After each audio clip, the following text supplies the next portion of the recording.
2026 সালের বিধানসভা নির্বাচনকে সামনে রেখে জোর কদমে শুরু হয়েছে রাজনৈতিক তৎপরতা। ইতিমধ্যে বিজেপি তাদের প্রথম দফার প্রার্থী তালিকা ঘোষণা করেছে। সেই তালিকায় সোনামুখী বিধানসভা কেন্দ্র থেকে ফের প্রার্থী করা হয়েছে বিদায়ী বিধায়ক দিবাকর ঘরামিকে।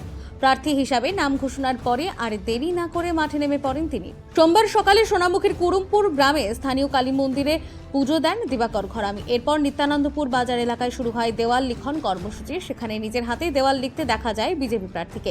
এই কর্মসূচিতে তার সঙ্গে উপস্থিত ছিলেন দলীয় কর্মী ও সমর্থকরা। প্রার্থীকে মিষ্টিমুখ করান কর্মীরা, পাশাপাশি প্রার্থী ও কর্মী সমর্থকদের মিষ্টি খাওয়ান।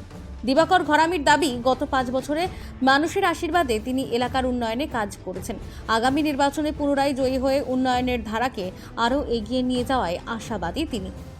আজকে সকাল থেকে আমার পাড়াতেই এখানে মা কালীর মন্দির আছে, সেখানে পুজো দিলাম, এবং বাবা ভোলানাথের মন্দির আছে, সেখানেও পুজো দিলাম।